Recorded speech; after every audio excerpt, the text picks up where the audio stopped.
मोनू मानेसर के साथ क्या झगड़ा? कुछ आदमी सिर्फ अपना फेस, अपना चेहरा चमकाने के लिए मुस्लिमों को बदनाम कर रहे थे।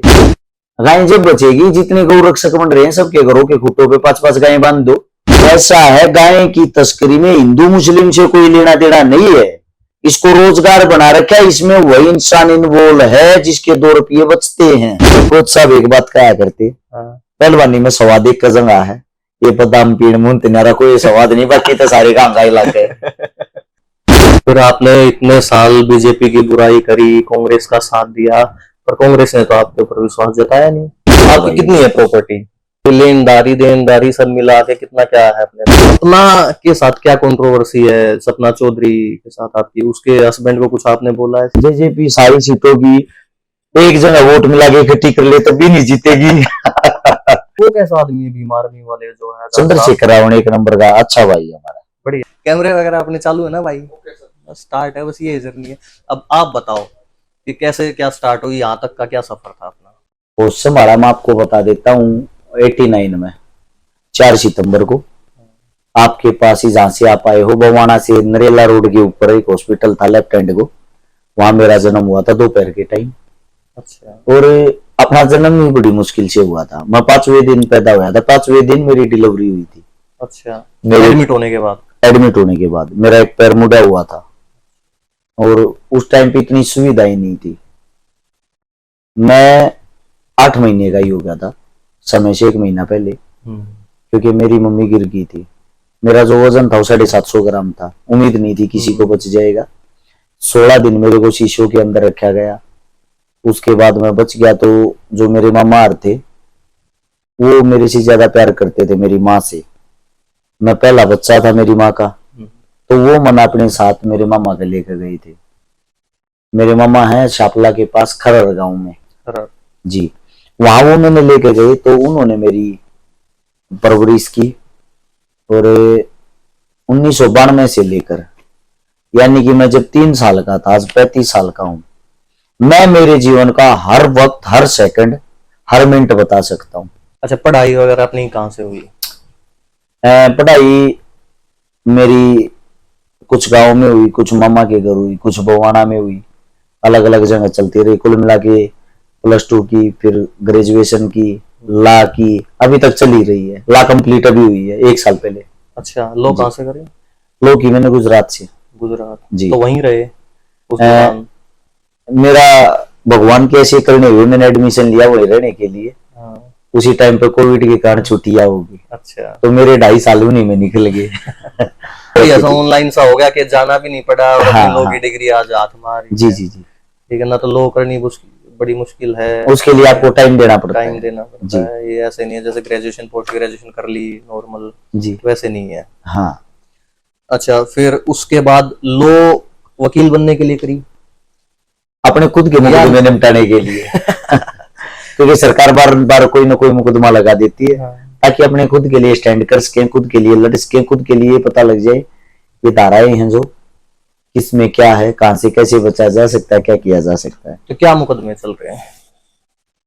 मुकदमे तो एक किस्म से मजाकिया चल रही है। जैसे कि एक बारी हमारी एक हरियाणवी आर्टिस्ट है, उसको बेटा होने की बधाई दे दी। हिंदुस्तान के अंदर ऐसी कोई धारा नहीं कि आप किसी को बधाई दे देते हो तो मुकदमा दर्ज होता है। अच्छा। उस पे भी मुकदमा दर्ज हो गया।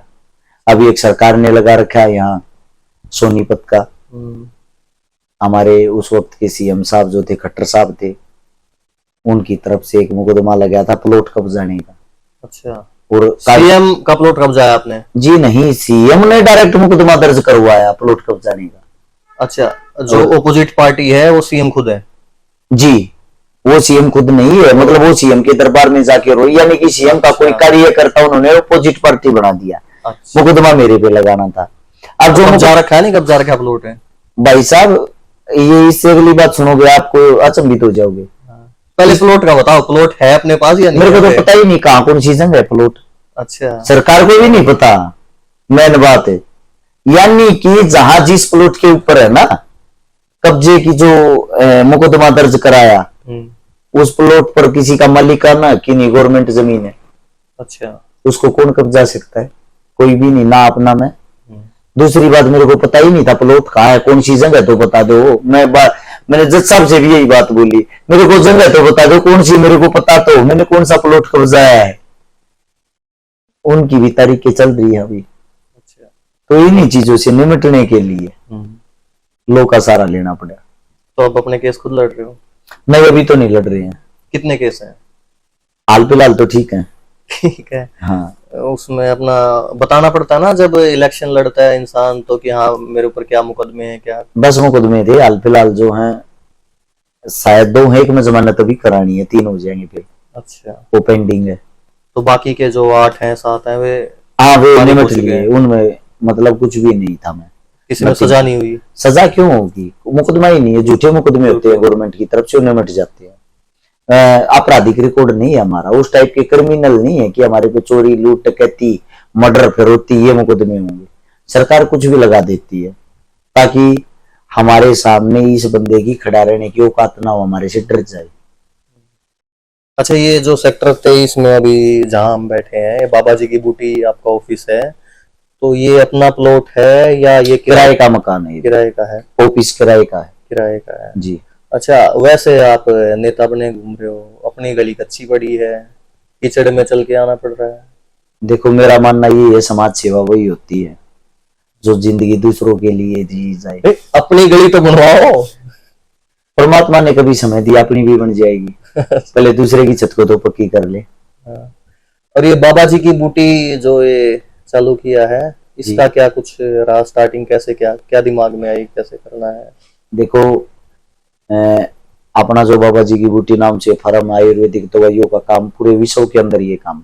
कल तो बाबा जी की बूटी नाम ये कैसा मतलब नाम? ये तो वैद्य जी को पता होगा, मेरे को नहीं, जो हमारे वैद्य जी उन्होंने नाम रखा था। अच्छा जी। अच्छा, ये आपका एंटरप्राइज है बाबा जी की बूटी, आपकी कंपनी है या किसी और की है? नहीं, कंपनी मेरी है। अच्छा। एक आदमी से कंपनी चलती तो नहीं ना, तो मैं भी उसका छोटा मोटा हिस्सा हूँ। कंपनी अकेले आदमी से कभी नहीं अच्छा, चलती। नाम वैद्य जी ने रखा है? हाँ, नाम भी वैद्य जी ने रखा, काम भी वैद्य जी का है। अच्छा। जी।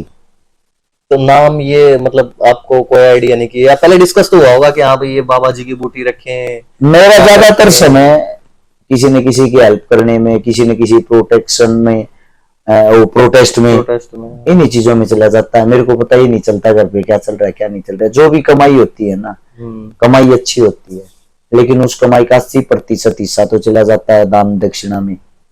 20% हिस्से में जो काम करते हैं अपने, उनकी तनख्वाह में, सैलरी में, उन्हीं में से गाड़ी घोड़ों का तेल पानी, घर का खाना पीना, घर का रेंट, घर भी किराए पे है, ऑफिस भी किराए पे है। अच्छा, इलेक्शन कमीशन को कितने फिर प्रॉपर्टी डिक्लेयर करी? मुझे तो पता नहीं, अखबार के अंदर तो 12 लाख रुपए लिख रखे हैं मेरे खाते में। 12,20,000 रुपए है मेरी प्रॉपर्टी। अच्छा, तो आपने कितनी बताई है इलेक्शन कमीशन को? मैं बताता हूँ, जो अपना सीए उसने बताई है, कैसे बताई ये मेरे को नहीं पता। शायद उन्होंने जो बाबा जी की बूटी ना अपनी फर्म, उसकी तरफ से मेरा कोई हिस्सा दिखा के, पार्ट दिखा के वो ऐड करवाई। आपकी कितनी है प्रॉपर्टी? मेरी मतलब प्रॉपर्टी, लेनदारी देनदारी सब मिला के कितना क्या है अपने पास? प्रॉपर्टी 1 इंच जमीन भी नहीं है। अच्छा। जी। गांव में जो जमीन जैसी जो भी गांव में खेत है अपने, पूर्वजों की थी, वो जो मेरा छोटा भाई है मेरे से, मेरी तरफ से उसी की तरफ मेरा हिस्सा। नाम आपके है? जी नहीं, उसी के मेरे नाम कैसे होगी? जब हिस्सा उसका उसकी साइड कर दिया तो उसी के नाम होगी, मेरे थोड़ी। नाम करवा दी भाई के? जी, वो छोटा है ना मेरे से, इसलिए। तो आपने कुछ नहीं रखा? रखने के लिए ऐसा है, परमात्मा कभी अच्छे दिन देगा तो हमारा भी कुछ ना कुछ तो होगा। तो अभी जो प्रॉपर्टी दिखाई इलेक्शन कमीशन को, आपका सीए जानता है कि हाँ कितनी प्रॉपर्टी दिखाई, आपको नहीं पता? अखबार में देखी थी मैंने तो 12,27,000 दिखा रखी थी। इंसान को पता तो होता है कि भाई मेरी प्रॉपर्टी है, तो सीए को भी तो मैं ही बोलूंगा कि जाओ भाई इतनी प्रॉपर्टी है मेरी, बताओ। मैं बताता हूँ, जो बाबा जी की बूटी अपनी फर्म है, इसके अंदर से अब मैं इसका मालिक हूँ, तो उन्होंने कुछ न कुछ तो मेरे नाम लीगल, ताकि लीगल दिखाना पड़े कि हाँ भाई कल को कोई ऑब्जेक्शन ना हो। जी जी। तो हमें अपना कम से कम ये तो डिक्लेयर करना है कि हाँ भाई है नहीं है, बात की बात है, कागजों में हमारी है। जी जी, यही है। ऐसे तो सोना भी दिखा रखा है 6 लाख रुपए का। अच्छा, है नहीं? नहीं है भी, नहीं भी, वो है इसलिए एक साथी ने कड़ा दे रखा है गिफ्ट। अच्छा। वो जो कड़ा उसका 1 किलो वजन है। सोने का कड़ा गिफ्ट दे रखा है? और सोने का नहीं है, 820 ग्राम उसमें चांदी है, बाकी उसके अंदर सोना, शायद उसकी कीमत दिखा रखी 6 लाख रुपए। जी बढ़िया दोस्त मिलते हैं आपने, सोने की चीज गिफ्ट करें कड़े कड़े। कुछ दोस्त हो जाते हैं, हाँ, बाकी दिल मैं के गिफ्ट लेता नहीं हूँ किसी का भी। दिल के प्यारे। जी अच्छा, एक सपना के साथ क्या कंट्रोवर्सी है? सपना चौधरी के साथ आपकी, उसके हस्बैंड को कुछ आपने बोला है शायद? जी नहीं, अपनी किसी के साथ कोई कंट्रोवर्सी नहीं रही है, उनके साथ भी कोई कंट्रोवर्सी नहीं है। मैंने सुना आपने धमकाया वीर साहू को। ऐसा कुछ नहीं है, आपने गलत सुना है, मेरी तो आज तक बात भी नहीं हुई है। अच्छा, फिर ये क्या रूमर्स चल रहे हैं? वो अभी मैंने आपको बताया था, ये खाली बेटा होने की बधाई दी थी, उस बधाई के ऊपर पता नहीं किस तरीके से मुकदमा दर्ज हो गया। क्या मतलब, कैसे वीडियो बना के बधाई दी या ट्वीट करके? सिर पे पोस्ट डाल दी थी सोशल मीडिया पे, आज भी पड़ी हुई मिली होगी। क्या लिखा था पोस्ट में? उसमें ये नॉर्मल चीज लिखी थी, आपको मां बनने पर ढेर सारी बधाई, बस। फिर इस पे कंट्रोवर्सी क्या है? मुझे भी नहीं पता आज तक, तारीखें भुगत रहा हूँ, नेक्स्ट मंथ भी तारीख है। अच्छा, फिर ये घूम फिर के तारीखें सारी अपने ऊपर क्यों आ रही है, आपके ऊपर? क्या है मतलब कंट्रोवर्सी करके पीछे कदम खींच लेते हो, या मतलब लोग आरोप लगा रहे हैं बस? कुछ चीजें ऐसी हो जाती हैं, कहीं ना कहीं किसी न किसी राजनीति का हिस्सा बन जाती है। जैसे कि उन्होंने उस वक्त भारतीय जनता पार्टी ज्वाइन की थी, सपना चौधरी ने। जी, मैं भारतीय जनता पार्टी की खिंचाई कर रहा था, हो सकता है उनके कंधे पे धर के चला दी हो सरकार ने। सरकार का काम होता है, वो बेचारे आर्टिस्ट हैं, उनको इतनी समझ नहीं होती कि तुम्हारे साथ ऐसा हो सकता है, इतना ही है। बीजेपी के साथ क्या बैर है? कोई बैर नहीं है। बढ़िया सड़कें बना रखी हैं हरियाणा में, हर जगह। कौन सी जगह, कहाँ गए थे हाईवे आप? बन रहे हैं, मैंने सुनी है। कहाँ गए थे आप? हम तो इधर दिल्ली से आए हैं, दिल्ली से कहाँ तक सोनीपत से गए? गोहाना हाईवे बन रहा है। यहीं तक पता लग गया आपको? गोहाना से इधर गोहाना सोनीपत का हाईवे बन रहा है। ऐसा है, सरकार कोई भी हो, सरकार की जो गलत नीतियां होती हैं, अगर आप जिंदा दिल हो, आपका जमीर जिंदा है, तो सरकार की गलत नीतियों का विरोध आपने जच के करना चाहिए। क्या गलत कर रही है, बताओ तो कुछ। सरकार ने किया ही कुछ नहीं हमारे यहाँ, तो सरकार ने हमारे यहाँ सिर्फ और सिर्फ जातिवाद फैलाया, भ्रष्टाचार फैलाया, आपस में भाई को भाई से लड़ाया है, जाट नॉन जाट, हिंदू मुसलमान, यहाँ जो इनकी डिक्शनरी है उसके अंदर यही शब्द है, इससे अलग कुछ भी नहीं है। विकास नहीं है। विकास तब करेंगे ना, तब इन चीजों से बाहर निकलेंगे। विकास किया है, 4 से 5 हजार सरकारी स्कूल बंद कर दिया, ताला लगा दिया, नहीं चलेंगे। शिक्षा, स्वास्थ्य, रोजगार नाम की चीज इनकी गाइड में ही नहीं है, सोचा ही नहीं है कि ये भी चीजें हैं। जितनी भी गवर्नमेंट जॉब थी सबको प्राइवेट कर दिया, सब आदमी रोडों पर धक्के खा रहे हैं, पूरा हरियाणा बेरोजगार हो रहा है, ये विकास किया है। फिर आपने इतने साल बीजेपी की बुराई करी, कांग्रेस का साथ दिया, पर कांग्रेस ने तो आपके ऊपर विश्वास जताया नहीं, टिकट नहीं दी। हमने किसी कांग्रेस का साथ नहीं दिया, हमने इंसानियत के नाते हमारा फर्ज बनता है, हमने अपनों का साथ दिया है। हम अपनों के लिए लड़ रहे हैं, किसी पार्टी के लिए नहीं। पार्टी से टिकट तो मांग रहे थे आप? टिकट मांग रहे थे वो इसलिए क्योंकि जो विपक्षी है बीजेपी, उसको हराने के लिए अगर आपको कोई ताकत मिल जाती है तो आप उसको आसानी से हरा सकते हो। अच्छा, वैसे क्या लगता है 10 साल इससे पहले कांग्रेस की भी सरकार थी जी, भूपेंद्र हुड्डा की, किए कुछ काम? उस समय कांग्रेस की सरकार कैसी रही? देखिए आपको एक बात बता देता हूँ, उस टाइम हम भी बच्चे थे, इतनी एज कहाँ थी जो इन अब बातों तो को समझदार हो गए, अब तो पता होगा कि हाँ उस टाइम करे थे नहीं करे थे काम है। और इतने बच्चे तो नहीं थे कि आपको पता ना हो। आपकी कितने साल की उम्र है? मैं 32-33 साल का। 32-33 का। आपके वहां 2012-13 में किसकी सरकार थी दिल्ली में? जी, दिल्ली में थी कांग्रेस, शीला दीक्षित। शीला दीक्षित जी, 2012 के आसपास आंदोलन चल रहा था अन्ना का। ठीक है, उसके उस दौरान बल्कि मैं जाने की सोच रहा था आंदोलन में, जा नहीं पाया। तो उस टाइम आपको कोई, ये तो इतनी छोटी मोटी बात तो सबको याद पा जा रहा है। अन्ना का आंदोलन मुझे भी याद, आपकी मेरी एज सेम ही, ज्यादा फर्क नहीं है। ऐसा है, इंटरेस्ट नहीं था उन चीजों के अंदर उस टाइम पे, क्योंकि इतनी सोच नहीं थी उस टाइम पे, हम मगन थे अपने कामों में। मैं रहता था खाड़े के अंदर, ना तो फोन अलाउड था, ना घूमना फिरना अलाउड था। उसके अंदर एक ही चीज होती थी, प्रैक्टिस करनी, अपने रूम में जाके खाना है, सो जाना है। तो धरातल पर यानी कि इन एक्टिविटियों से इतना ज्यादा जुड़े हुए नहीं थे।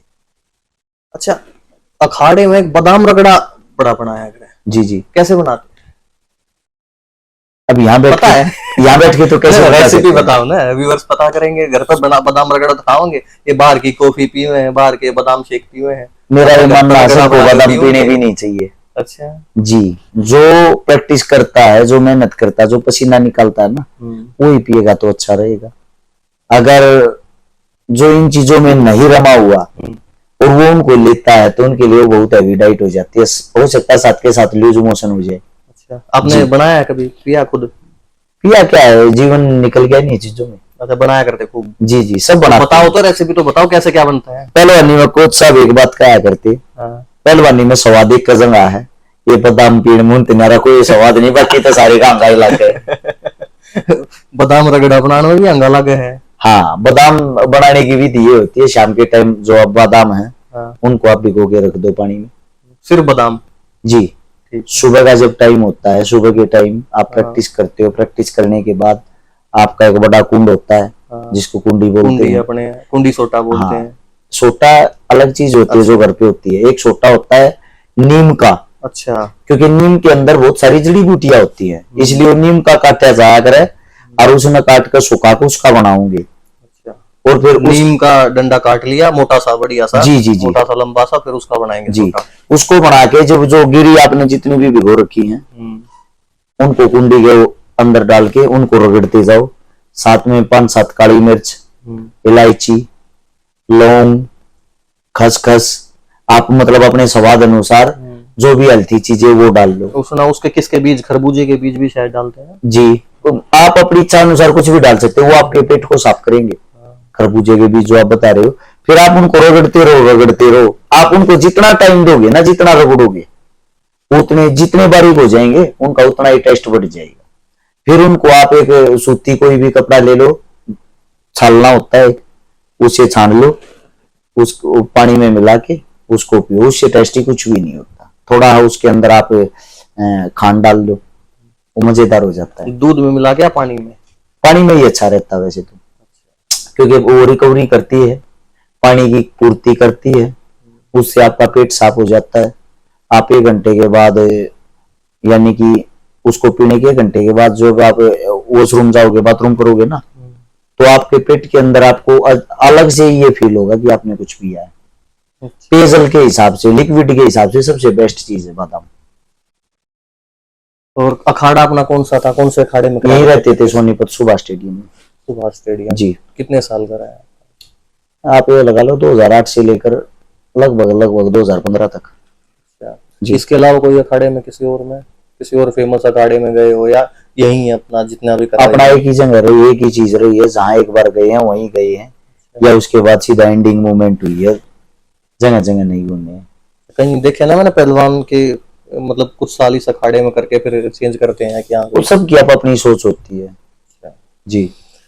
अच्छा, अपने कांग्रेस वाले दोबारा आ जाते हैं, क्या लगता है कि कुछ करा? अब थोड़े समझदार हो आप, तो क्या लगता है कुछ करा है कांग्रेस ने अपने समय में काम, या दोनों सरकार ऐसी रही है, बदलाव की जरूरत है? फर्क ये रहा है, जो कांग्रेस उस वक्त थी, उस टाइम थी, कंटिन्यूटी में 2 बार सरकार बना चुकी थी, 2 बार सरकार बना चुकी थी, तो लोगों के दिल दिमाग में एक चीज थी, बदलाव होना चाहिए। और मोदी साहब की जो स्पीच थी 2014 की और 2013 की, वो इतनी खतरनाक होती थी, इतनी जबरदस्त लगती थी। खुद हमें पॉलिटिक्स से कोई लेना देना नहीं था, लेकिन ये पता था कि कोई मोदी नाम का जबरदस्त स्पीच देता है। उन्हीं के कारण स्पीच का एक देखने का रुझान यूथ का और युवाओं का हुआ। उन्होंने एक नई चीज, नई टेक्नोलॉजी लेके आई थी बीजेपी, स्पेशली मोदी साहब ने सबसे पहले दोस्ती की थी अंबानी और अडानी के साथ। अच्छा। और उनके साथ दोस्ती की तो अंबानी साहब ने काम किया था, जियो कंपनी लॉन्च की। और जियो कंपनी जो लॉन्च की, जियो कंपनी के अंदर उन्होंने फ्री में डाटा दिया। उस टाइम पे बहुत लाइन लगती थी, उस टाइम पे 2G नेट होता था, वो लगे थे लाइन में? नहीं, हम तो कभी लाइन में नहीं लगे, जानकारी से ले ली। हाँ, जानकारी से ले ली। मतलब करप्शन है उस समय से ही, उस टाइम का ही अपना नंबर है, फर्स्ट में मिला था ना जो, तभी का वो नंबर है। क्या होता है फिर, आपके हर इंसान के हाथ में तो फोन कर दिया रिलायंस ने, हर इंसान के पास डाटा फ्री कर दिया, कॉलिंग फ्री कर दी, यानी कि घर घर तक जब फोन पहुंच गया, फिर उसके माध्यम से प्रचार। तो आपका तो फायदा हो गया उसमें, किस अब चीज जो सोशल मीडिया के जो स्टार बने हैं, सेलिब्रिटी बने हैं, वो तो जियो ने ही बनाए ना, ताकि लोगों की ज्यादा से ज्यादा के पास फोन पहुंच गया और फोन जो कंटेंट बनाने वाले हैं वो वायरल होने आप लगे। मेरे को एक बात बताओ, फोन से और नेट के माध्यम से अगर कोई इंसान प्रधानमंत्री बन सकता है तो हम उसका सदुपयोग नहीं कर सकते? हमारा भी तो कोई ना कोई फर्ज बनता होगा। अच्छा, ये मोदी जी पे आप कह रहे हो? जी। तो मोदी साहब ने वहां से एक्टिविटी जो चेंज की ना लोगों की, ऑनलाइन प्रचार वाली, वो ऐसी चीज थी, वो नई टेक्नोलॉजी थी जिसके कारण वो प्रधानमंत्री बन गए। अब वो प्रधानमंत्री बन गए तो बहुत उम्मीदें थी लोगों को, और उस टाइम पे ये भी लगता था उनकी सब पीछे, ये बनते ही पाकिस्तान को नहीं छोड़ेगा। फिर हम अखबार में देखते कि नवाज शरीफ की माता जी, उनका केक काटने के लिए मोदी जी यहाँ से पाकिस्तान गए, तब पता लगा ये सब एक ही थाली के चट्टे बट्टे हैं, कुछ नहीं है, बातों बातों तक सीमित है। पाकिस्तान भी वही है आज तक है, पीओके भी वही है। हमें तो लग रहा था मोदी जी निकाल लेंगे पीओके। देखो आपको एक बात बता देता हूँ, मैं कई बार पाकिस्तान के जो हूँ वहां के भी वो देखता हूँ, ये क्या कहते हैं इनको, जो गड़ी गड़ी घूम के रिपोर्टर नहीं, एक अलग ही चीज चली हुई है, व्लॉगर। हाँ, जो व्लॉगर होते हैं, मैं वहां के देख लेता हूँ। अच्छा। कई बार मैं देखता हूँ जो अपने टच का पाकिस्तान है, यानी कि हमारा पंजाब 40% इधर है, 60% उधर है, बीचों बीच एक दीवार है, राजस्थान इधर ही है वहां भी है, गुजरात इधर है वहां भी है, जम्मू कश्मीर इधर भी है वहां भी है। तो ये जो टचअप है, मैं इन सब जगह घूमा हूँ, सब जगह प्रोग्राम भी किए हैं। अच्छा। अपने इंडिया के अंदर ये गुजरात और राजस्थान वगैरह सब जगह मैं इंडिया की तो ये लगा लो आप, पूरे इंडिया के अंदर घूमा हूँ। एक बेनीवाल का तो प्रचार, हनुमान बेनीवाल का तो शायद प्रचार करने पहुंचे थे आप। हनुमान बेनीवाल जी का प्रचार मैं कई सालों से कर रहा हूँ, मेरे साथी अच्छे बड़े भाई साहब हैं हमारे। कांग्रेस में ना, तो कांग्रेस के साथ है? हाँ, कांग्रेस के साथ हूँ हाल फिलहाल। पहले अलग थे कांग्रेस से, बीजेपी के साथ भी रहे शायद। उनकी खुद की पार्टी आरएलपी। हाँ, बीजेपी के साथ भी रहे। बीजेपी के साथ भी रहे, तब भी करते थे प्रचार मैंने पार्टी का किया, आरएलपी का। अच्छा, उनका नहीं। फिर पूछा नहीं कभी कि भाई साहब बीजेपी के साथ तो अपनी बनती नहीं, छोड़ दो ना? मैं एक बात बताता हूँ, अच्छा आदमी जो होता है ना, किसी भी पार्टी का, वो अच्छा ही रहेगा, उसको पार्टी से लेना देना नहीं होता, उसको अपने कामों से लेना देना होता है। अच्छा जी, पार्टी कोई गंदी नहीं होती, कोई पार्टी के अंदर जो पार्टी है, पार्टी के जो तौर तरीके हैं, उसका मतलब ये नहीं सब गंदे होंगे। जैसे कि उदाहरण के तौर पे बता देता हूँ, गडकरी साहब हैं, A1 क्लास आदमी है। अच्छा। मेरे को बेस्ट लगते, अच्छे लगते हैं। उन्होंने एक बात बोली थी खुद भारतीय जनता पार्टी को, चुनाव प्रचार प्रसार से नहीं जीते जाते, मीडिया खरीद के नहीं जीते जाते। मैं मेरे क्षेत्र में अब की बार अपने बैनर पोस्टर तक नहीं लगाऊंगा। पहली बार मेरी जीत 3 लाख वोटों की हुई थी, अब की बार मेरी जीत 5 लाख वोटों की होगी। क्योंकि जो काम है ना, कामों से जीत होती है। मेरा काम सड़कें बनाना है, सड़कों से खाली देश नहीं चलता। ये काम तो भली बात ही मैं करता हूँ, लेकिन जो भली बातें मैं करता हूँ आप लोग भी अपनी जिम्मेदारी समझ के करने लग जाओ तो हिंदुस्तान के अंदर किसी को भी किसी चीज की कमी नहीं रहेगी। तो गडकरी जी बढ़िया काम कर रहे हैं मेरे नजर में, एक नंबर के आदमी, A1 क्लास। कल को गडकरी जी आए, चलो भाई हर्ष शिकारा बीजेपी में चलो हमारे साथ, आप बहुत बढ़िया काम करते हो, जाओगे? ऐसा है, गडकरी जो हम उनसे सहमत हूँ, बीजेपी पार्टी से थोड़ी नहीं। वो बोले अरे मैं हूं ना, चलो ना साथ में, भी बीजेपी में हूँ। फिर भी नहीं जाएंगे। नहीं जाओगे? कभी नहीं? जी नहीं, बिल्कुल नहीं, बिल्कुल कसम, वो केजरीवाल वाली कसम। देखो केजरीवाल वाली कसम नहीं, हर्ष शिकारा की कसम। अच्छा। हमारी अपनी जुबान है, हम अपनी जुबान के खड़े हैं, उनकी जुबान के नहीं। पक्का बीजेपी नहीं जाना? ऐसा। अच्छा, और अगर मान लो चलो इलेक्शन जीतते हो तो किसका साथ दोगे? पक्ष का दोगे, विपक्ष का दोगे? पक्ष विपक्ष से मतलब नहीं, बीजेपी के साथ नहीं जाएंगे, सीधी साफ बात है। अच्छा जी। कांग्रेस के साथ जाओगे? मैं कह रहा हूँ बीजेपी के साथ नहीं जाएंगे। बाकी किसी के साथ जाना पड़ता है। अच्छा एक बात बताओ, चलो एक सिचुएशन लेते हैं कि भाई बीजेपी भी विपक्ष में आ गई और कांग्रेस भी विपक्ष में आ गई, जीत गई जेजेपी, सीट बहुमत जेजेपी ले आई, फिर किधर रहोगे? जेजेपी सारी सीटों की एक जगह वोट मिला के इकट्ठी कर ले तब भी नहीं जीतेगी। 90 सीट है, 90 की 90 सीटों के जो उन्होंने कैंडिडेट उतार रखे होंगे ना, सबकी वोट मिला लेना, कुल मिला के 50,000 वोट नहीं होंगी। अच्छा, वो कैसे क्या बात करें, पिछली बार 10 सीट लेके आई है जेजेपी। देखो वो दौर अलग था, ये दौर अलग। तब तो नई नई पार्टी बनी थी, उस समय भी ये बोल रहे थे कि कुछ नहीं है, सब भाई साहब जुमला एक बार चलता है, बार बार नहीं। अच्छा, अब की बार नहीं आएंगे? जी नहीं, जी नहीं। अब तो बीमार में भी उनके साथ है। कोई बात नहीं, कुछ समझौते करने पड़ जाते हैं, राजनीति है। वो कैसा आदमी है बीमार में वाले जो है? चंद्रशेखर रावण एक नंबर का अच्छा भाई है हमारा। बढ़िया बोलचाल है आपकी? बहुत बढ़िया। मिलते हो? बहुत। अच्छा, जी। तो उन्होंने नहीं बोला कि भाई इंडिपेंडेंट क्यों लड़ रहे हो, आजाद पार्टी से लड़ो? देखो, कुछ जगह कुछ चीजें ऐसी हो जाती हैं जो चेंज हो जाती हैं। अब मेरे को कई बोलते हैं आप चंद्रशेखर भाई को चुनाव प्रचार में बुलाओ ना। उनका गठबंधन हो रखा जेजेपी के साथ। हाँ। खुद की उनकी पार्टी है, मैं उनको कैसे बुला लूंगा? सेम ऐसे ही वो भी तो मेरे सामने यही बात रख सकती थी जो आपने बोली, ठीक है भाई आ जाऊंगा, आप मेरी पार्टी से टिकट लेके लड़ लो। तो ना तो मैं उनको प्रचार में बुला रहा, ना उन्होंने मेरे पे दबाव डाला कि आप मेरी पार्टी से लड़ो। यही तो भाईचारा होता है। अच्छा, फिर इंडिपेंडेंट क्यों? अगर थी, आपको लग रहा है कि आजाद पार्टी का, उसका पार्टी का साथ भी मिल जाता, आपको क्या दिक्कत थी? साथ मिल जाता, मैं आपको बता देता हूँ। जब निर्दलीय हम इतने अच्छे हैं, किसी दल के साथ जाने की क्या जरूरत है? हमें भी तो पता हो हमारी छवि का क्या वजन है, हमने कैसे काम करके हैं। दुनिया कामों के नाम पे वोट भी देती है या नहीं देती, तो कम से कम हम कितने पानी में है, हमारे को कितनी मेहनत करने की जरूरत है, अपने आप को भी कहीं ना कहीं हमें देखना चाहिए। मीडिया में चर्चाएं चलती हैं कि जो आजाद पार्टी वाले चंद्रशेखर रावण हैं, मायावती को टेक ओवर कर लेंगे, बीएसपी पार्टी को कर लेंगे क्या? कर चुके आजाद हैं, पार्टी टेक ओवर कर कर लेगी। चुके हैं। अभी तो करनी है, अभी तो एक सांसद है उनका, सिर्फ एमएलए भी नहीं है। देखो मैं आपको एक अभी बात कहाँ टेक बताता ओवर कर हूँ, लेगी? नेशनल पार्टी है वो। वो नेशनल पार्टी है, लेकिन उसका जो स्तर है वो दिन प्रतिदिन गिरता जा रहा है। और जो चंद्रशेखर भाई साहब है, इनका करा बढ़ता जा रहा है। अगर आप 50 साल से नीचे के जितने भी यानी कि यूथ देखोगे, क्योंकि 50 साल का भी यूथ होता है, हमें अब पता चला राजनीति में। 50 साल के बाद का भी। हाँ, 60 साल तक का यूथ होता है राजनीति में। तो जो यूथ है ना, वो चंद्रशेखर भाई के साथ है। जब तक वो बुढ़ापे वाली पेंशन नहीं बने तब तक यूथ है। हाँ, और जो पेंशन बनने से ऊपर के हैं वो बसपा के साथ है, और उसको भी टेक ओवर कर रहे हैं धीरे धीरे चंद्रशेखर भाई। कर लेंगे कंप्लीटली। हाँ, कर लेंगे। पार्टी बन जाएगी। वो इसलिए कर लेंगे क्योंकि जो बहन मायावती है वो इतनी एक्टिव नहीं है ना अब राजनीति में। उनका स्तर दिन प्रतिदिन नीचे आता जा रहा है और इनका बढ़ता जा रहा है। हाल फिलहाल इनका स्तर इतना हैवी हो रखा था, चुनाव से पहले ही चंद्रशेखर जहां भी जाते हैं 1-2 लाख आदमी की जनसभा कर लेते हैं। और अब तो सांसद है तो उनके पास भरपूर सुविधाएं होंगी। अब तो और जल्दी पार्टी को उठाएंगे। जहां जो भी यूपी के अंदर चुनाव होगा उनमें उनका अहम भूमिका होगी। मेरा मानना ये हो 10 साल के अंदर है ना, आने वाले 10 साल के अंदर सीएम की लाइन में होंगे। पर बयान बड़े वो, उसमें उनका बस यही रहता है कि दलित की सिर्फ बात करते हैं।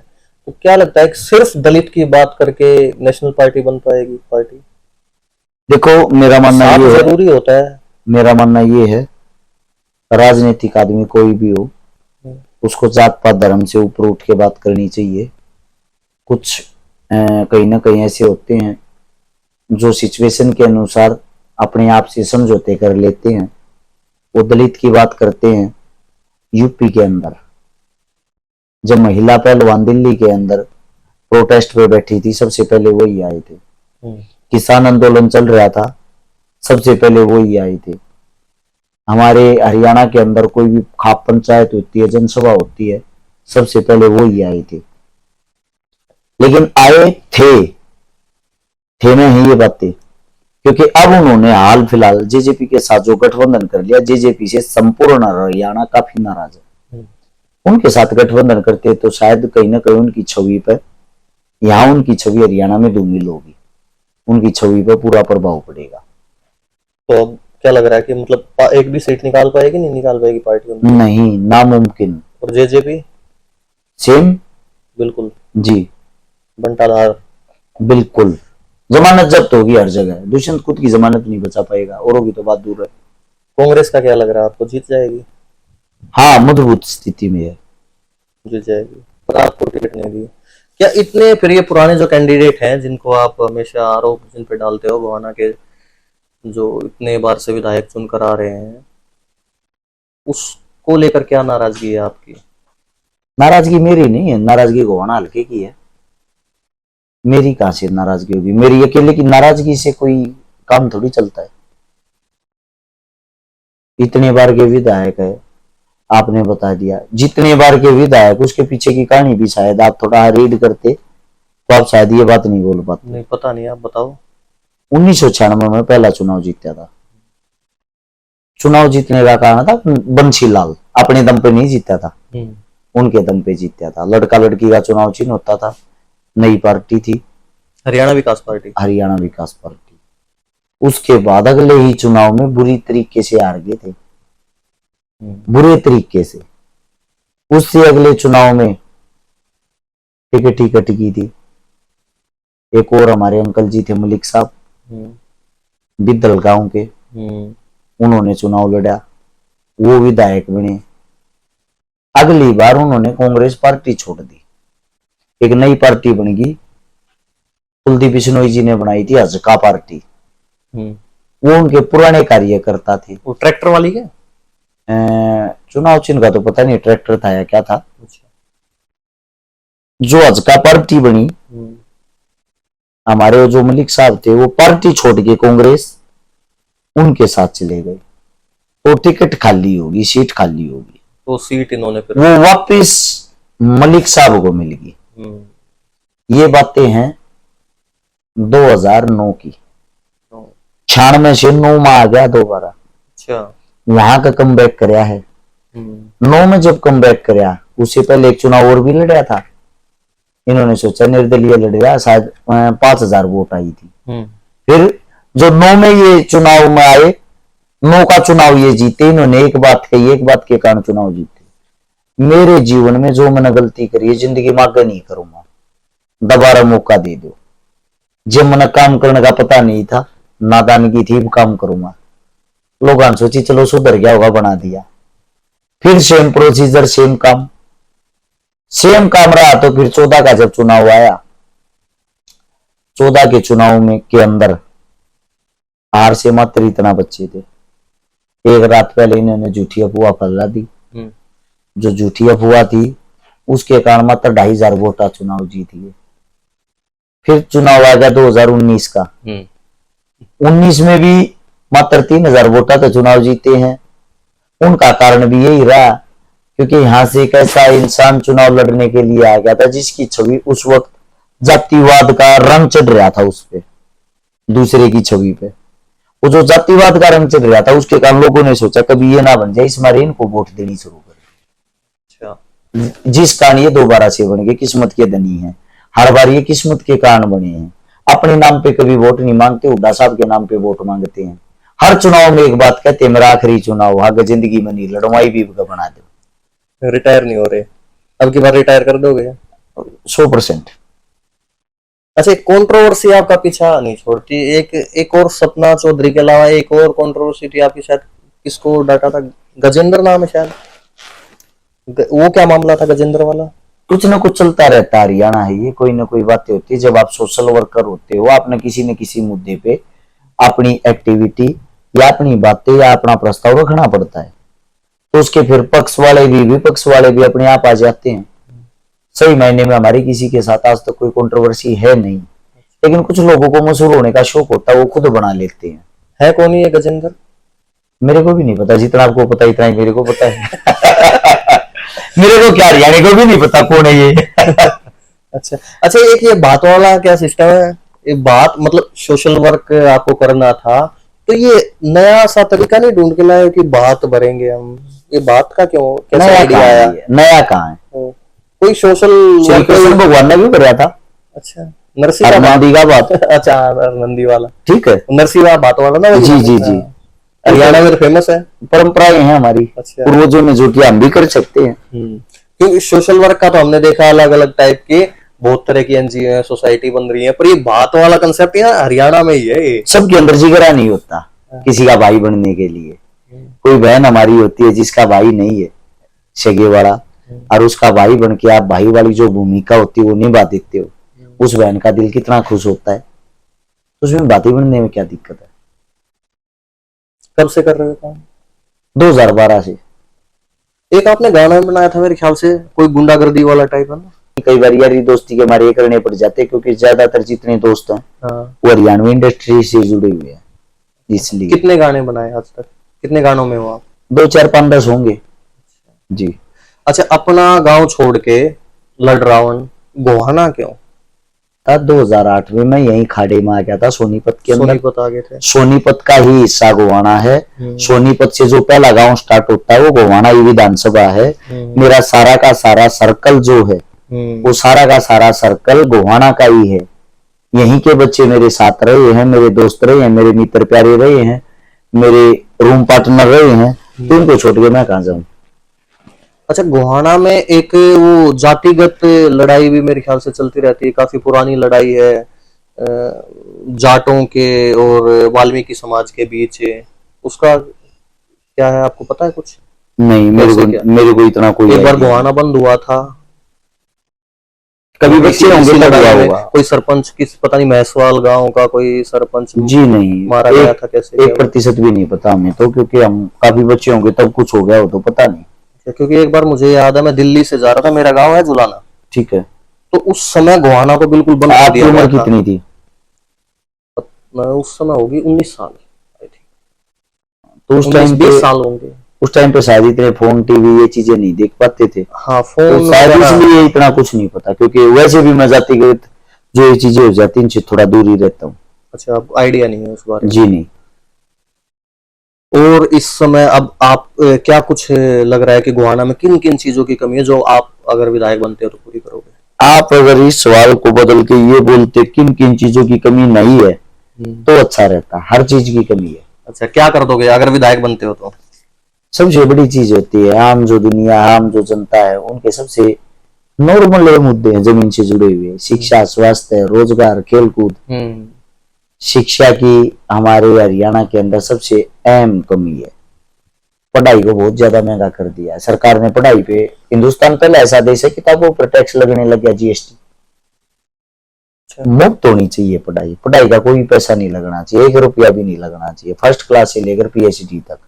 मैं बनता हूं तो मेरे हल्के के लिए सबसे पहली चीज यही करूंगा। दूसरी चीज है स्वास्थ्य। जब आदमी को कोई बड़ी बीमारी होती है तो बीमारी पूरा घर खा जाती है, लास्ट में इंसान की जान भी नहीं बचती। इलाज 1 रुपये का या 1 करोड़ का, मेरी कोशिश यही रहेगी इलाज मुफ्त में होना चाहिए। अब आगे तीसरी चीज रोजगार की। जब आप अपने बच्चों को फ्री में सारी सुविधाएं देते हो, गरीब का बच्चा या अमीर का एक ही स्तर पे, एक ही जगह, एक ही क्लास में पढ़ता है। जिसके अंदर हुनर होगा उसको रोजगार स्वयं मिल जाएगा, आपकी मेरी जरूरत ही नहीं होगी। सरकारी रोजगार ना भी मिला तो प्राइवेट भी कहीं ना कहीं अच्छे तरीके से करके कमा के खा लेगा। इसके बाद आती है खेलकूद।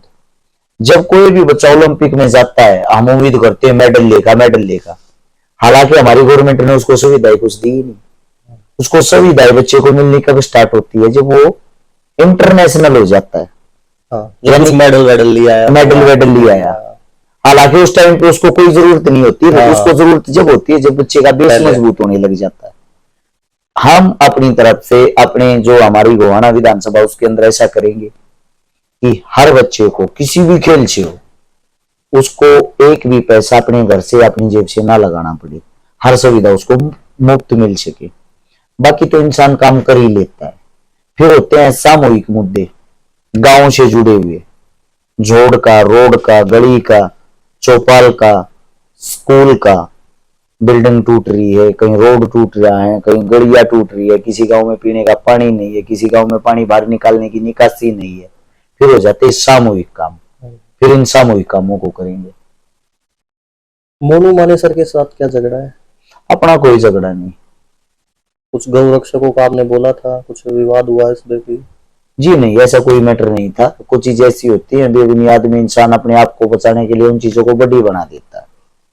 एक मुद्दा हुआ था हिंदू मुस्लिम वाला मेवात के अंदर, मंदिर में। जी जी जी जी, वो कोई झगड़ा नहीं था। 1% भी कोई बात नहीं थी। कुछ आदमी सिर्फ अपना फेस, अपना चेहरा चमकाने के लिए मुस्लिमों को बदनाम कर रहे थे। मैंने उनके चेहरे से पर्दा हटा दिया। भाई अपनी राजनीति करनी, अपना चेहरा चमकाना और कहीं चमकाओ, ऐसा भी क्यों कर रहे हो? और कैसे हटाया आपने पर्दा? ऑन द रिकॉर्ड के साथ उनकी जो भी चीजें, सारे सबूत सब दुनिया के सामने डाले, सोशल मीडिया के माध्यम से दिखाए और फिर उन्होंने अपने बचाव में जो ड्रामा किया कि मैं सांप हूं, मैं ऐसा नहीं हूं। भारतीय जनता पार्टी तो चुनाव से पहले भी प्रधानमंत्री मोदी साहब ही थे, हिंदुत्व की वो बात करने वाले थे, हिंदुत्व की सरकार होगी, और वो इतने साथ थे, तो फिर उठा के पुलिस प्रशासन ने उनको अंदर क्यों डाल दिया, बीजेपी ने उनको अंदर क्यों डाल दिया? अंदर सजा भुगत रहे ना, कुछ किया तभी तो। क्या लगता है क्या किया इन्होंने? मतलब लोगों को भड़काने के जुर्म में बंद है या कुछ ऐसे क्या? वो आप चार्जशीट पढ़ो, उसमें पता लगेगा। अच्छा, वैसे तो किसी मर्डर में नाम आ रखा है। हाँ शायद वो दो लड़कों को मारने का था ना, कुछ जिंदा जला के मारा गया था, उन चीजों के ऊपर शायद उसी केस में बंद होंगे। उससे लगे कि दो मुकदमा और लगाया, वो जो लगाया है चार्जशीट में पता लगेगा। आपने क्या बोला था उस समय मोनू मनेसर के बारे में? आपने सोशल मीडिया पे कुछ बोला है? मेरा जो बोला ऑन रिकॉर्ड आपको मिल जाएगा। मैंने यही बोला था, भैया आप अपनी छवि चमका रहे हो, आप अगर ऐसा कुछ कर रहे हो तो कम से कम किसी पूरी कौम को बदनाम तो मत करो।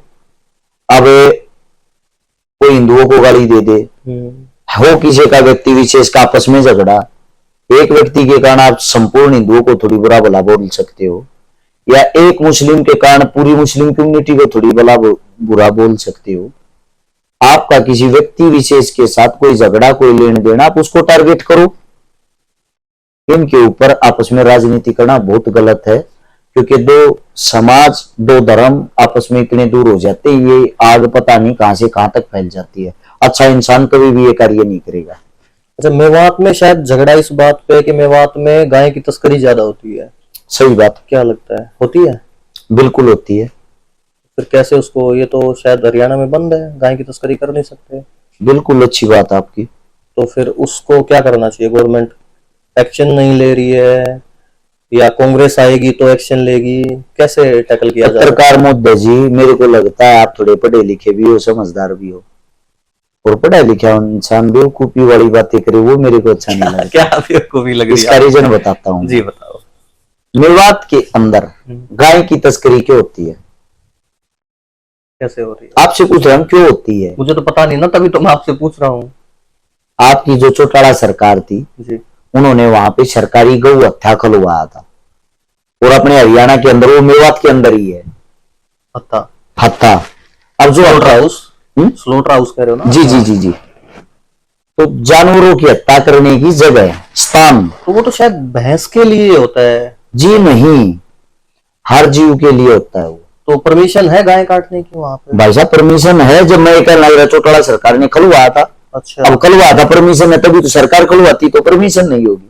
अच्छा, मतलब गाय भी कटती है वहाँ? मतलब गाय काटने के लिए बनाया? भाई साहब सब कुछ कटता है वहाँ, कोई भी जानवर हो। गाय आपके लिए पूजनीय है, सरकार के लिए थोड़ी।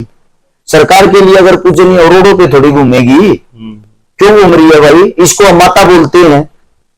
अब बीजेपी वाले जो हिंदुत्व का चोला पहन रहे हैं, वो स्टेज पे बैठ के ये कहते हैं गाय हमारी माता है, गाय को बचाओ। और वही गाय रैली में कचरा खा रही है वहां नीचे। उस माँ को भी बचा ले जो तुम्हारे सामने पहले। ऐसे गाय नहीं बचती ना मेरे दोस्त। गाय जब बचेगी, जितने गौ रक्षक बन रहे हैं सबके घरों के खुटों पे 5-5 गायें बांध दो, रोड पे घूमेगी ही नहीं। आज जब रोड पे घूमेगी नहीं तो उनकी तस्करी कैसे होगी? मैं ये बातें जब करता हूं, मेरे पास 50-60 वे देसी गायें हैं जो हरियाणा के अंदर शायद टॉप की हूं। मेरी 3 गायें तो इंडिया चैंपियन बनी है, 1 बछड़ा 2 गायें। कहाँ है अपनी गौशाला? यही तो सोनीपत में। मैं दावे के साथ कह सकता हूं, क्योंकि मैं रखता हूं, मेरे पास हैं, मैं उनकी पूजा करता हूं। पूजा करने का मतलब ये नहीं आरती की थाली लेके उनके आगे घूमूंगा, वो पूजा है। समय पे खाना खिलाता हूं, समय पे भोजन करता हूं, समय पे उनका ख्याल रखता हूं, ये पूजा है। गाय की समस्या, जानवरों की, जो आवारा पशु, उनकी समस्या गोहाना में भी बहुत है, ट्रैफिक की और गाय की। तो आप कैसे टैकल करोगे अगर जीते? पहली बात तो ये आपका जो बात है वो पूरी नहीं हुई, गाय की तस्करी वाली, कि मेवाती गाय की तस्करी करते हैं। मैं आपसे एक बात पूछता हूँ, आपके घर के बाहर गाय बैठती, आप सोनीपत में हो इस टाइम, मेरे घर के बाहर से मेवाती गाय उठाने नहीं आएगा। हमारे बीच का मुखबर होगा ना जो, वो यहाँ से इस गाय को वहां पहुंचाएगा। अच्छा, कोई और नहीं आता? ये जो आसपास के भाई साहब, मैं आपको ये कहता हूं, आपके घर में कहाँ सोना रखा है, कहाँ पैसे रखे हैं, चोर को कैसे पता? आपके कोई न कोई घर का मुखबरी करेगा, बताओगा उड़ा सोना रखा, उड़ा चाबी दे रहे हैं, जब तो चोरी होगी। ये जो गाय उठाने यहाँ आते हैं, यहाँ कोई ना कोई आदमी उनको जब ये बताता है भाई यहां से गाय लेके जानी है, इस टाइम पे लेके जानी, इस टाइम पे यहाँ की गाय बैठती है, मुखबरी के बाद ही तो उठती है। यहाँ मुखबरी हमारा ही तो आदमी करेगा, बाहर का थोड़ी करेगा कोई।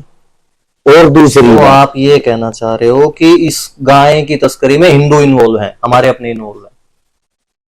ऐसा है, गाय की तस्करी में हिंदू मुस्लिम से कोई लेना देना नहीं है। इसको रोजगार बना रखा है, इसमें वही इंसान इन्वॉल्व है जिसके 2 रुपये बचते हैं, क्योंकि एक धंधा बना रखा है, बिजनेस बना रखा है। आप मेवात में जाओ, मेवात में रोडा को बहुत सारी गायें घूम मंडिया में, वे उनने उठा उठा क्यों ना काटते, वे रोडा पे क्यों घूमने लग रही? यही तो समझ में नहीं आ रहा है, पंगा क्या है? ये पंगा मैं बताऊंगा। इसका मतलब सब मुस्लिम गाय नहीं काटते, मुस्लिम भी गाय पालते हैं। हाँ, मेरे दोस्त पालता था, मेरे एक दोस्त मुस्लिम है, गाय पालते। मेरे दोस्त मुस्लिम गौशाला कर रहे हैं, आप ये कहते हो एक दोस्त पालता था आपका। मैं आपको बता देता हूँ, पाकिस्तान जाओ, हमारे से ज्यादा अच्छी ब्रीड है गाय की, वो टोटली मुस्लिम ही तो रखते हैं वहां, हमारे से ज्यादा अच्छी ब्रीड रखते हैं वो। अब समस्या क्या है, अभी मैं एक दोस्त थे, मेरे तो क्या दोस्त हैं, बस सोशल मीडिया के माध्यम से जान पहचान हुई है, वैसे तो उनको पूरा देश जानता है। क्रिकेट के वर्ल्ड कप चैंपियन रहे मुन्नाफ पटेल, तेज गेंदबाज, वो गुजरात के, वो मुस्लिम है, वो गाय रखते हैं, गिर गाय। मैंने उनसे बात की, भाई साहब सोशल मीडिया के माध्यम से गिर गाय रखते हो, मुझे भी चाहिए। उन्होंने कहा छोटे भाई आपका घर है, जब मर्जी आ जाओ, जितनी ले जाओ।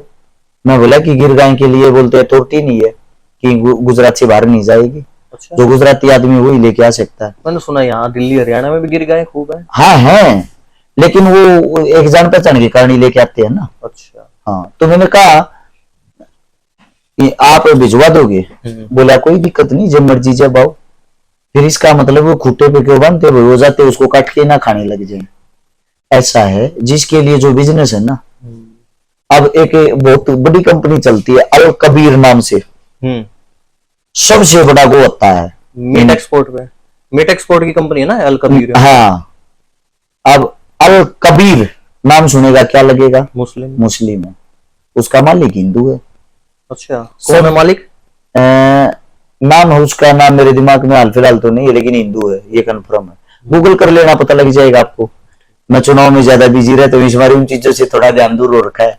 और वो जो कंपनी है बीफ का सबसे बड़ा निर्यात करती है, और मोदी साहब के चुनाव में सबसे ज्यादा डोनेशन भी उन्होंने दी है। यानी कि हिंदुओं को बचाने वाली सरकार गाय को काटने वाले से डोनेशन लेती है, और सरकार ने सबसे ज्यादा चंदा भी उन्हीं को दिया है। हिपोक्रेसी की भी कोई सीमा होती है। दूसरी बात, जब तक ये सरकार नहीं आई थी, हिंदुस्तान बीफ के निर्यात में टॉप 20 में था। उस समय जो प्रचार मैंने सुने थे, हिंदुस्तान नंबर 1 है बीफ एक्सपोर्ट में, वो सब वो था भ्रामक। टॉप 20 में था उस टाइम, आज है टॉप 2 में। अच्छा। हाँ, सेकंड नंबर पे, सेकंड नंबर पे बीफ एक्सपोर्ट जी। तो आप एक बात बताओ, कौन सी हिंदुओं की सरकार? जिसका जहां जो मौका लगता है मेरे दोस्त, वो उतना ही लूट लेता है, बस इतना ही खेल है और कुछ नहीं। अच्छा, आप ये कह रहे हो कि भाई जो उठाने आते हैं गाइन में हमारा कोई ना कोई इन्वॉल्व होता है। बिल्कुल होता है। एक दिल्ली में भी है रॉकी राणा, जो वीडियो डालता है इनकी, जो गौ तस्करों को पकड़ने की लाइव वीडियो वगैरह बना के कि हम इनके पीछे लगे हुए हैं और ये देखो टेम्पो में भरी है, और फिर वो मांस वास इकट्ठा रहता है, फिर वो दिखाता है देखो हमने पकड़ा है, 2 गायें बचाई हैं, 2 इन्होंने काट दी, इस टाइप से। ऐसे भाई बचाने वाले भी हैं जो दिल से मदद करते हैं। रॉकी राणा को जानते हो आप? नाम सुन रखा है भाई का। वैसे तो क्या लगता है वो है मतलब गाय बचाने वालों में से है, या वो भी ऐसे मोनू मानेसर की तरह, जैसे आप कह रहे थे देखो भाई, हम इन्वॉल्व हो सकते हैं? सुनो, हम ऐसे बैठ के किसी के बारे में कैसे ये बोल देंगे कि वो इन्वॉल्व नहीं है। सबके बारे में हम गलत थोड़ी बोल सकते हैं। कुछ इंसान ऐसे जो दिल जान से प्यार भी करते हैं। लड़राउन गांव के आसपास ही उसकी गौशाला है, सुल्तानपुर डबास। सुल्तानपुर तो बहुत दूर हो गया, बाकी राणा के कंजावला के पास ही तो। आप कंजावला से इधर, वो कंजावला से इधर। हाँ, तो काफी फर्क हो गया ना। 3-4 गांव। मेरा तो कम से कम 16-17 साल हो लिए ना यहीं रहते हाँ, सोनीपत। आपका तो गोवाना हो गया सब कुछ। सोनीपत और गोवाना, यहाँ ज्यादा जीवन बीतता है। एक वो मेवात में जो पिछले साल हम बात कर रहे थे कि वो मंदिर में जो घटना हुई, उसमें क्या लगता है, मतलब वो सिर्फ हिंदुओं के बहकाया गया है, बहका के वहां बुला लिया, आपस में ही दंगे करवा दिए, मुस्लिम्स ने कोई हिंदू नहीं गया था वहां, जो पार्टी है पार्टियों के कार्यकर्ता गए थे, कार्यकर्ताओं ने वहां जाके हंगामा करना था, हंगामा करके उसको हाईलाइट देना था, मीडिया के सामने बड़ा बनाना था, बड़ा बना के उसका चुनाव में बेनिफिट उठाना था। अभी जस्ट अभी की बात है, ये अभी 1.5 महीना हुआ होगा इसको, महाशिवरात्रि को 1 महीना हुआ होगा, 1.5 भी नहीं। हाँ, 1 महीना हुआ होगा। 4 तारीख की थी महाशिवरात्रि थी, उसी दिन मैंने मेवात के अंदर एक उद्घाटन करना था, कोई कोचिंग सेंटर खुला था। आपने कमांडो साहब हिदायत खान साहब, कौन है? एक कमांडो साहब हैं सेवक जी, उन्होंने कोचिंग सेंटर खोला मेवात में फ्री शिक्षा के लिए। तो शिक्षा के लिए जो सेंटर खोला था ऑन रोड था, वो रोड के ऊपर हजारों क्या लाखों कावड़ वहां से जा रही थी। हर मस्जिद के बाहर मुस्लिम फ्रूट, मिठाई, कोल्ड ड्रिंक, पानी, ये सब चीजें बांट रहा था। यानी कि हिंदू कावड़ लेके जा रहे थे, मुस्लिम उनकी सिक्योरिटी में खड़े थे। दंगा होता है ऐसे, कौन जाएगा, कौन ये सब करेगा। असलियत बात ये है, जमीन के ऊपर कोई किसी के साथ लड़ना झगड़ना नहीं चाहता, सब प्यार प्रेम से रहना चाहते हैं। ये तो आप जैसे हमारे जैसे कुछ लोग ऐसे होते हैं जो राजनीति में आ जाते हैं, राजनीति में आके इन चीजों का फायदा उठाने के मारे भाई को भाई से लड़वा देते हैं। विनेश फोगाट के बारे में क्या विचार है? विनेश फोगाट एक वर्ल्ड चैंपियन लड़की है, हमारी बहन है, हमारे देश का कोई नूर है। विचार क्या होंगे ये तो सबको पता है। उन्होंने आंदोलन किया, ठीक किया, 100% ठीक किया। उनकी बहन ने पर उनका साथ नहीं दिया, बबीता ने। देखो सबकी अपनी सोच है। अब आप हो, आपके परिवार में जरूर थोड़ी सब आपसे खुश होंगे, कोई ऐसा भी होगा जो आपसे अलग हो। मुद्दा गंभीर था। नहीं, कोई गंभीर नहीं था, इसमें क्या गंभीर था। एक महिला पहलवान के साथ, अरे भाई साहब, नवजोत सिंह सिद्धू कांग्रेस पार्टी से चुनाव लड़ रहे, उसकी पत्नी बीजेपी से, एक गाड़ी में बैठ के कांग्रेस की बुराई करती है, एक बीजेपी की, दोनों लोग लगाई। सबसे पहले तो आपस में राजीनामा करके पार्टी ज्वाइन कर लेते। अच्छा, ठीक है, तो ये तो घर घर की कहानी है भाई। वो जिसका आप नाम ले रहे थे अभी, विनेश की बहन, वो बीजेपी ज्वाइन कर रही थी, ये उनके खिलाफ प्रोटेस्ट कर रहे थे। तो सबकी घर घर की कहानी है भाई। जिसको जहां फायदा मिला वो आ गया। नहीं, विनेश फायदे के लिए नहीं लड़ रही थी, विनेश तो उस टाइम अपने उसके लिए लड़ रही थी भाई, इंसाफ के लिए। अच्छा, बबीता ने फायदा देखा। देखो बबीता अपनी पार्टी ज्वाइन कर रही थी उस टाइम पे, तो कहीं ना कहीं वो अपना बेनिफिट ही देख रही थी, उसके ऊपर पार्टी का दबाव होगा। अच्छा, एक बंदा ऐसा है जिसके बारे में सोचता हूं कि उन्होंने गलत टाइम पे दल बदला, विजेंद्र बॉक्सर। देखो कि जब हरियाणा में ऐसा लग रहा है कि बीजेपी कमजोर हो रही है तो बीजेपी में चले गए, कांग्रेस में रहे। खिलाड़ी की हैसियत से देखें तो मेरा भाई स्टार रहा है, बॉक्सिंग का नाम ऊंचा किया है, हिंदुस्तान का झंडा तिरंगा उन्होंने विश्व के अंदर ऊपर लहराया है। लेकिन बात करते हैं राजनीति की, राजनीति के अंदर शायद उनको इतनी समझ नहीं है किस टाइम पे कौन सा डिसीजन सही रहेगा। ग्राउंड लेवल के ऊपर इतने वो रहे नहीं, खेल से ज्यादा जुड़े रहे हैं, इस मारे हो सकता है मेरे भाई ने गलत समय पे गलत फैसला ले लिया हो। पर्सनली जानते हो आप उनसे? बहुत अच्छे तरीके से जानता हूँ, अपना बड़ा भाई है, बातचीत होती है, गाँव में घर में भी आना जाना, उनके गाँव के सरपंच साहब, उनके भाई साहब अभी मेरे चुनाव में भी आए थे 2-3 दिन। अच्छा जी। अच्छा, एक विनेश का क्या लगता है, जीत पाएगी जुलाना? शायद 100% बीजेपी का गढ़ है, किसी का गढ़ हो 100% जीत जाएगी जी। सामने कोई कैंडिडेट ही नहीं ऐसा जो हरा दे, दम खम वाला कैंडिडेट नहीं, डमी कैंडिडेट है। जेजेपी का तो वही है जो पिछली बार जीता था। भाई साहब कोई भी हो, मैं कह रहा हूँ दम खम वाला कैंडिडेट ही नहीं है। अच्छा, वो समय दूसरा था, ये समय दूसरा है। एक शायद ओपोजिशन में बीजेपी ने कोई कैप्टन, या पता नहीं कैप्टन उतारे शायद, कुछ भी हो, मैंने बोल दिया कुछ भी हो, नहीं बन पाएगी बात जी नहीं, 1%। कांग्रेस अगर जीतेगी, लग रहा है जीत जाएगी आपको कांग्रेस? कहां से? हरियाणा में स्टेट हरियाणा स्टेट को सरकार बना लेगी कांग्रेस? 90% जीतनी चाहिए। तो सीएम क्या लग रहा है कौन बनेगा, दीपेंद्र सिंह हुड्डा या भूपेंद्र सिंह हुड्डा? अब राहुल गांधी मेरी बुआ का लड़का नहीं, मेरे कान में बताएगा, वो तो वही तो जाने। मतलब आप ये मान गए कि राहुल गांधी तय करेगा? देखो जी, वही करेगा, पार्टी का हेड तो वो है। अच्छा आप और हम कौन होते हैं इतनी ऊंची सोच रखने वाले? अच्छा, हरियाणा मतलब स्टेट की जो आला कमान है उसके हाथ में कुछ नहीं है, सेंटर देखेगा? भ्राताश्री सेंटर ही करता है ये काम। अच्छा, आप और हम यहाँ कैमरों के सामने बैठ के decide राहुल नहीं गांधी कर कैसा लगता है? सकते। राहुल गांधी अच्छा है, बढ़िया, बेस्ट है। उसके अंदर एक कमी थी, भारत जोड़ो यात्रा के बाद कुछ ज्यादा नहीं उसके अंदर एक के कमी साथ आ रहा थी है। जो भारत जोड़ो यात्रा के दौरान उसने समझ भी ली और सुधार भी ली। हम्म, पहले उनका जमीन से जुड़ाव नहीं था। हाँ, अच्छा तो पहले भी था, पढ़ा लिखा है, समझदार है, राजा के घर में पैदा हुआ तो उसको विरासत में राजनीति मिली, तो उसको ये तो पता ही है राज कैसे करते हैं।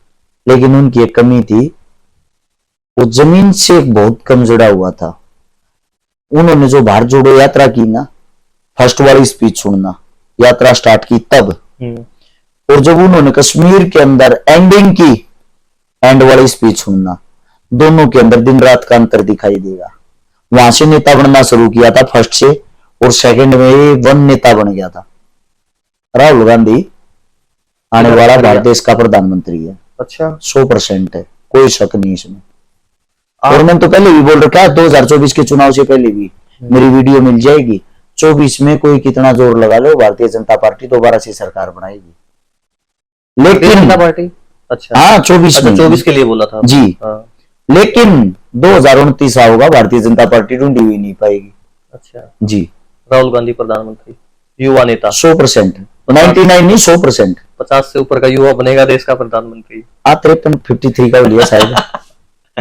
आपका क्या विचार है, मुख्यमंत्री बनने का है, प्रधानमंत्री बनने का? देखो अपना एक ही विचार है, हम्म, गोवाना विधानसभा को सबसे पहले फतेह करें।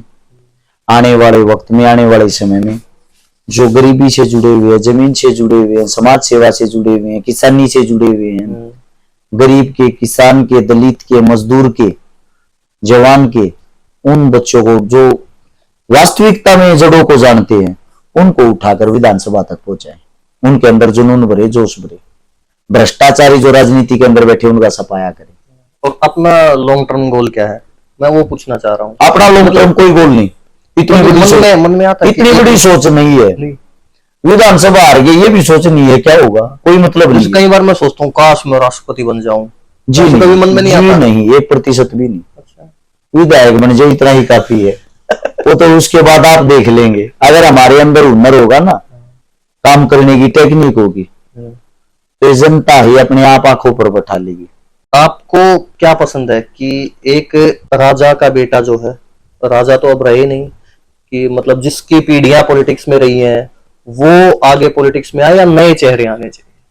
देखो प्रधानमंत्री आप किसको देखना चाहते हैं, कि जो एक पीढ़ी से चलता आ रहा है वही हो? राजनीति किसी के बाप की बुनौती नहीं है। राज हर इंसान कर सकता है, सबका हक है। करना किसको चाहिए, कौन अच्छे से कर पाएगा? हर समय पर हर चेहरा बदलता रहता है, हर समय पर हर इंसान की सोच बदलती रहती है। ये तो समय के अनुसार ही पता लगा सकते हैं। अब ऐसे कैसे बता दे किसको आना चाहिए, कौन कर पाएगा? पर क्या ये खत्म हो जाना चाहिए कि बिल्कुल नहीं, कि भाई आप अगर मुख्यमंत्री हो तो आपका बेटा पॉलिटिक्स में नहीं आ सकता, ऐसा कोई रूल आना चाहिए? देखो ऐसा तो नहीं आना चाहिए। खत्म का एक तरीका होता है, एक योजना होती है। अगर आपके अंदर क्वालिटी नहीं है, आपके अंदर कोई गुण नहीं है, आप नेता के बेटे हो या ना हो, आपको बदल देना चाहिए, नया चेहरा आना चाहिए। अगर उसके अंदर हुनर होगा, गुण होगा, तो जनता उसको दोबारा से अपने आप बनाएगी, तीसरी बार भी बनाएगी, 5वीं बार भी। जब उसके अंदर वो गुण खत्म हो जाए, काम करने की क्षमता खत्म हो जाए, उसको बदल दो, नया आ जाएगा। आप जाट समाज से आते हो, जाट आरक्षण हुआ, क्या लगता है फेवर में हो उसके, सही हुआ है गलत हुआ? सबसे पहले तो मैं इंसान हूं, और जातियां जब हम पैदा होते हैं, ये समाज हमारे पर थोप देता है। जब हम पैदा होते हैं, नगन अवस्था में होते हैं, हमारे मस्तिष्क को देख के, हमारे फेस को देख के, हमारे बॉडी लैंग्वेज को देख के कोई ये नहीं बता सकता इसकी जाति क्या, इसका धर्म क्या। ये बताने वाला कौन है? ये समाज। तो इसलिए जो अभी आपने जिक्र किया जाट आरक्षण, वो जाट आरक्षण नहीं था, वो जातीय दंगा था। सरकार ने जो कराया था, वहीं से जाट नॉन जाट का नारा दिया था सरकार के अंदर बैठे हुए ही एक इंसान ने, जिसके कारण उसका फायदा 2 चुनाव में बीजेपी उठा चुकी है। तीसरे चुनाव में विफल होने का कारण यही रहेगा, क्योंकि सब जान चुके हैं भाई की भाई को जरूरत होती है, आपसी प्यार प्रेम के बगैर इस धरती पर कुछ भी नहीं। जाट आरक्षण के हित में लोग आवाज उठाते हैं कि जाट आरक्षण होना चाहिए, हरियाणा में होना चाहिए नहीं। कहाँ कौन सी जगह आवाज उठाते हैं? हर बिरादरी, जैसे गुजरात में पटेल उठा रहे हैं। अरे भाई साहब, हरियाणा में जाट 1955-56 में तो जाटों को आरक्षण मिल चुका था, हमारे लोगों ने तो वापिस करवाया था, ये बोला था, हमें इसकी जरूरत ही नहीं है। तो अब हरियाणा को जरूरत है या नहीं है? नहीं है। ऐसा है, हरियाणा को जरूरत है या नहीं है, सिचुएशन देखी जाती है। गरीबी का जो आधार है, गरीबी की जो रेखा है, आपको बता देता हूँ, खाली जाटों के अंदर गरीबी अमीरी नहीं है, हर जाति में होता सर्व समाज के अंदर है वो। तो मेरे हिसाब से मेरा मानना ये आर्थिक आधार पे होना चाहिए। ईडब्ल्यूएस जो सरकार लेकर आई है वो सही है। सरकार क्या लेके आती है, सरकार की नीतियों का तब तक पता नहीं होता, तब तक वो पूरा खुलासा नहीं कर देती। वो तोड़ने वाली लेके आई या जोड़ने वाली, हाँ। वो तो आने के बाद ही पता लगेगा, बाद में पता चलता है कि क्या चल रहा है अंदर। जी। किसान जो बिल आए थे वो ठीक थे या गलत थे? एकदम 100% गलत थे, सदियों का विरोध किया था जी। अच्छा, अब भी किसान अड़े हुए हैं कि एमएसपी नहीं दे रहे हैं? देखो, गवर्नमेंट बोलती है हम 14 फसलों पे एमएसपी दे रहे हैं। मैं एक बात बताता हूं, सबसे बड़ी हमारी एक गलती है, किसान नेता यानी कि जो सरकार के अंदर हमारे कृषि मंत्री बनाए जाते हैं, उनको यही नहीं पता है किले के अंदर ज्वार बोआ था, ज्वार का बीज कितना लगेगा। वे कैसे ये निर्धारित करेंगे एमएसपी होती क्या है, कौन सी फसल पे देनी, कितनी देनी है, किस चीज के मायने क्या होते हैं। जिसने कभी डोड़ा ही नहीं मापा, डोड़े पे ही नहीं गया, जिसने कभी अड़ाई नहीं गाली, वो हमारी किस्मत का क्या फैसला करेगा। इसीलिए तो ये कहते हैं कृषि करने वाले को ही कृषि से जुड़ी हुई चीजों की ड्यूटी लगाई जाए। या जब कृषि मंत्री कोई नया कानून बनाते हैं एमएसपी के लिए, एमएसपी को लेकर या किसानों को लेकर, तो उसके अंदर कम से कम 25-30 जो हमारे किसान होते हैं उनको बैठा के एक मीटिंग करनी चाहिए, उनसे सलाह मशूरा करना चाहिए। वो ही अच्छे से बता सकते हैं क्या अच्छा क्या बुरा है, उसके बाद ही कोई रूल लागू करना चाहिए। बाबा जी की बूटी में सबसे ज्यादा दवाई कौन सी बिकती है? सारी ही ज्यादा बिकती है, कोई कम ज्यादा नहीं, सब बीमार जी, पड़े। सबके अच्छे रिजल्ट है, अच्छे नतीजे। मुझे लग रहा है शिलाजीत ज्यादा बिकती होगी, है ना? हाँ, शिलाजीत भी अच्छी बिकती है, अच्छी बिकती है जी। फिर ये शिलाजीत को ज्यादा एडवर्टीजमेंट उसका ज्यादा हुआ है, इसलिए शिलाजीत ज्यादा बिक रही है। देखो, क्या लगता शिलाजीत का एक ही मतलब नहीं होता जो आप सोच रहे हो। है? स्पोर्ट्स पर्सन हर इंसान अपने स्टेमिने के लिए लेता है, स्टेमिने का एक ही मतलब नहीं होता। जब कोई इंसान दौड़ लगाएगा उसके अंदर स्ट्रेंथ, स्टेमिना, पावर होनी चाहिए। पहलवानी करेगा उसके अंदर स्टेमिना होना चाहिए, वेट लिफ्टिंग, पावर लिफ्टिंग करेगा उसके अंदर स्टेमिना होना चाहिए। वो इन चीजों के लिए होती है, आपकी बॉडी का स्टेमिना बढ़ाने के लिए।